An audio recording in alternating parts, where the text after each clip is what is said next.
everyone, today I have my hands on the Viltrox 85mm f1.4 Pro lens. So this is for Sony E-mount. I'm going to be using it on the Sony A7IV. We're going to be doing a portrait photo shoot with this lens in this beautiful golden hour. I'm so excited. I also have the Sony 85mm f1.4 GMII to take some comparison photos as well. So I'm going to be showing you a whole heap of unedited and edited photos. So let's get started. Let's move into the sun a little bit. Whoa! Oh my gosh.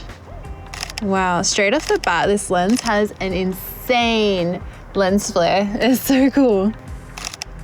Wow. While we get started on the photo shoot, I want to let you know, as with all my reviews, I'm spending money out of my own pocket to bring you this video and to keep my opinions unbiased. This means I'm not getting paid to make this video and I'm not keeping the lens. I've swapped over to the GMII 85 and just standing in the exact same spot, not getting that same lens flare that I was getting on the Viltrox. So I guess it depends on what kind of shooter you are. So I do know some people prefer like a higher contrast look when shooting backlight. Trying to get a bit of a lens flare there. Normally, I talk about lens flare a little later on in the video, but seeing as we are experiencing it right now, let's dive into that first. This lens has an incredibly vibey lens flare. I personally quite like it. There is lots of hazing as well, so that's great if you like creating dreamy backlit photos. It still focuses decently during this backlight, although in these lighting scenarios, I did have a few more missed focus photos compared to when the lighting was more even. So you're gonna bring your shoulders to me. Yeah, that's cool. Then I can see the cherry. That looks incredible there.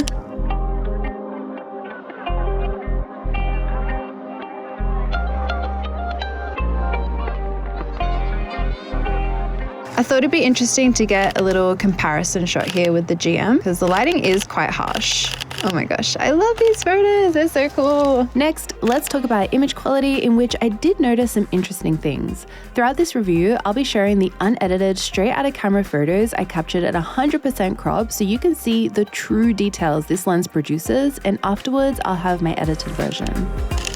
That's so dreamy.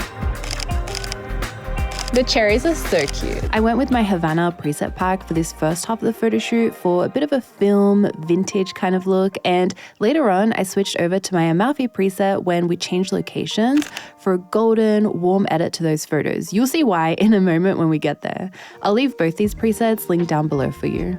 Let's go to that tree just over there. So I want to get like a full body shot. I think it'd be nice if you stand like just here, kind of facing towards Lydia. This Viltrox 85mm f1.4 Pro produces some stunningly sharp images. I'm actually quite impressed at the cost versus sharpness of this lens.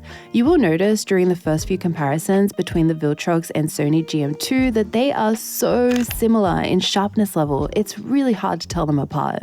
Eventually, you'll see the GMII start to pull ahead with sharpness during the backlit images, most likely due to the fact that there isn't as much ghosting happening, so it has that extra level of clarity to help it achieve critical focus.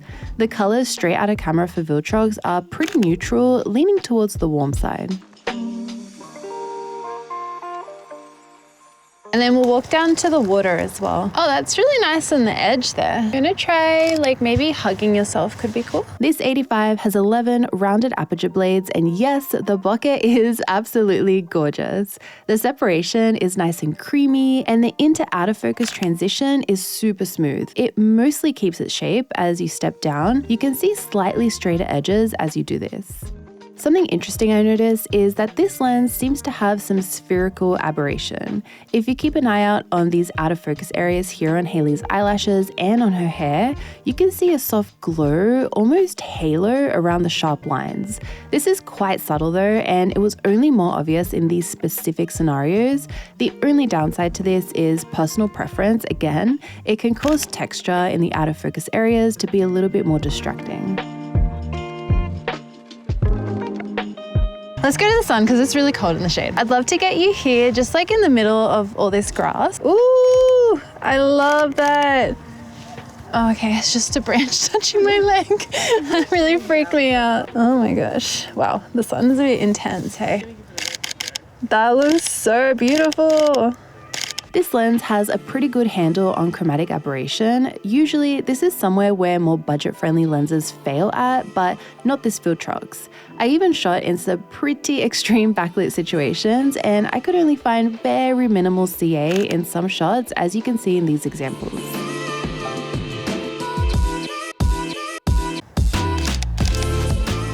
I am using this branch here a little bit as foreground blur, which is nice. This is the next location where I knew I had to use my Amalfi preset to edit these shots. Again, it's linked in the description if you want it for yourself. This is a good spot to do like a comparison. Oh, I love that pose. Let me swap the lens. I switched over to the Sony GMII. This is a really good spot because we've got some highlights, some really nice bokeh actually to take a look at as well. And I feel like this is a tricky spot for a camera to focus because the backlight is super strong right now. So we'll be able to compare the sharpness between both lenses. In comparison to the GM2, the bokeh is incredibly similar with both lenses. They both have that eye-shaped bokeh, and the texture, CA, and contrast of the bokeh is pretty much the same. Would you be able to crouch like here in the middle so I just want like kind of just grass around you. Like right here? Yeah. Wow, oh my gosh, I love these so much. It's so like golden. So let's take a look at the build where I have some visual comparisons against the Sony GM2 for you. This Viltrox 85 weighs 800 grams compared to the Sony GM2 which weighs 642 grams, so it is a bit heavier. The Viltrox actually weighs almost the same as Sony's original 85 f1.4 GM which is 820 grams. The Viltrox is weather sealed, features a focus ring, an aperture ring, it has an AF to MF switch, a click switch, one custom function button, and a USB port for firmware updates, which is on the lens mount. It doesn't feel like a cheap lens at all due to its full metal body. It feels really strong and robust. By the way, my Viltrox 85mm f1.2 review is coming next, so let me know if you have any questions about it in the comments and I can answer them in my video. This lens features two VCM motors, which yes, when you move the lens around, you can feel them rattling inside. This is normal. And I have to say, performance out on location is great and super easy to rely on. Just like all my photo shoots, I let the camera and lens do all the work so you can get a better idea of performance. I have the A7IV set to continuous AF with human AF on a wide focus area. In a moment, we're going to test this lens out for video where I have all my autofocus tests for you to watch on the A9 III, so stay around for that. I had an extremely high in-focus ratio for this photo shoot and only had to discard a few of my colored images due to missed focus. Like I mentioned earlier, this lens performed better in more even lighting, and I had a couple of those missed focus images during the backlight where we had that flare and hazing going on. At the end of the day though, this didn't get in my way at all from having a final set of images with critical focus on Hailey's eyes. So huge props to this lens. I am genuinely impressed with what it has to offer. I'm gonna get a quick comparison there. That spot is too good.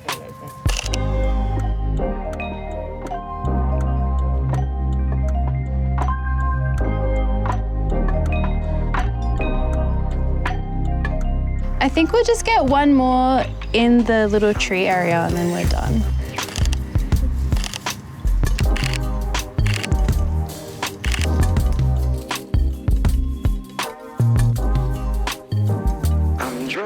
And then I wanted to take one more full body shot. You wanted to come away from the branch a little bit, like maybe just, yeah, like there, that's good. And then I need to run right back. So I want to, is that gonna work? Yeah, I'm gonna do one more comparison shot right here because this is a super busy scene. We've got heaps of highlights and shadows to look at and sharpness as well because Hailey's quite small in the frame. Last but not least, let's check out this lens's autofocus performance and comparisons against the GM2. For these first tests, I'm using the Viltrox on the A9 III in video mode, and I have all the same settings as during my photo shoot. Continuous autofocus, wide area, human AF. You can see the lens does a really decent job at keeping up with a moving subject. The autofocus is very smooth as well. On the A9 III, you can see focus slipping a little bit more here and there, usually when the subject is moving around a lot. When I kept still, that's where this lens shines a lot more for video, where it looks nice and sharp, it's clear with sticky focus on the eyes. I did all these tests wide open at f1.4 as I always want to push the lenses I'm testing as much as possible to see what they're capable of. I thought it would be interesting to see video comparisons, so I filmed with two A7IV bodies and the Viltrox and GM2 at the same time. One of the first things I noticed is how the GM2 has a more contrasty frame compared to Viltrox. I am using my same custom Rec 709 conversion light, which I now have available to purchase if you're interested. I'll leave a link down below. This is the light I use for all my videos, including this entire review you've been watching. The GM2 also appears sharper to me. You can see more detail and texture compared to the Viltrox. Unlike video with the A9 III, in terms of AF here, I think both lenses are incredibly similar. To be fair, this is because the A7IV doesn't have as fast and accurate autofocus as the A9 III, but since I have two of them, I needed to use them for this comparison to keep it fair. So this would be something to keep in mind. If you are using a more prosumer or consumer camera from Sony, or you're not shooting lots of fast movement in your work, then you might not notice the slower AF speed in video mode as much compared to if you're using, say, an A1 II or an A9 III, where you will notice it more. Either way, I do think what this Viltrox offers compared to its price point is really impressive. Let me know what you think. That is all I have for today's review of the Viltrox 85 in comparison to the Sony 85. Let me know which ones are your favorite photos in the comments, what you think of the lens. The cockatoos are just flying by and being so loud. But I really hope you enjoyed today's video. Please make sure to like and subscribe to my channel as it really helps me out. And thank you so much for watching. I'll see you all next time. Bye.